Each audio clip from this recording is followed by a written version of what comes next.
At exactly 8:46 on September 11th, 2001, this New York City skyline changed forever.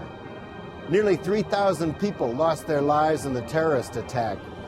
But what isn't often reported is that nearly 70,000 kids suffered from post-traumatic stress. And now, Shelley Harwain, a former New York City school teacher, has put together an amazing collection of stories and poems and drawings by these kids affected by this tragedy.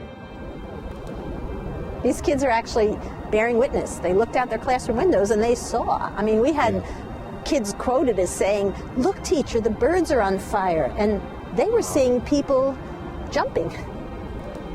Looking out the window and seeing the smoke, it was unbelievable that our little guys were bearing witness to such an event, and then afterwards trying to make sense of it.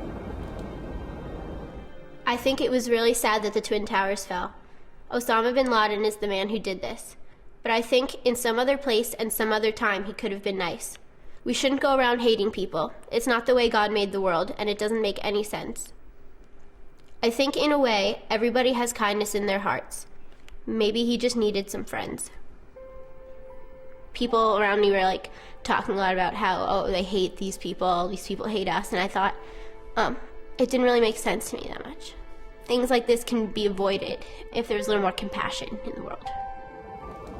They lost their school for a long time. Yep. I mean, our kids had to be evacuated. They ran with their teachers in hand, and we had to, recreate schools in different parts of the town, and it's not easy in Manhattan to find real estate.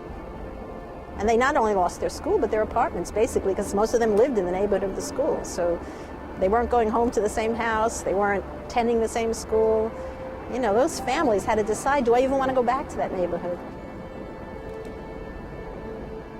The biggest order we had was for Legos, Duplos, clay. Yeah. All those little guys wanted to do was rebuild the towers, just recreate them. They wanted them back. I thought of my father, and at the time, he was leaving Paris. What would my father say to me if he had been on a plane that had been hijacked? At the end of my story, at the end of me, I shall overcome life's greatest fears. At the end of time, at the end of the minute, I will be with you always, every second. When the sun won't shine, and the moon is the only light, eternity is nothing to how long I promise to stay with you. To see the world through their eyes, it's breathtaking writing.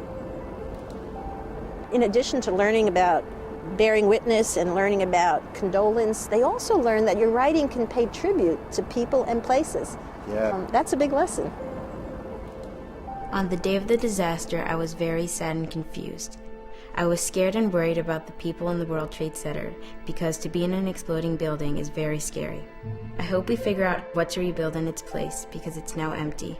This is a day we will never forget.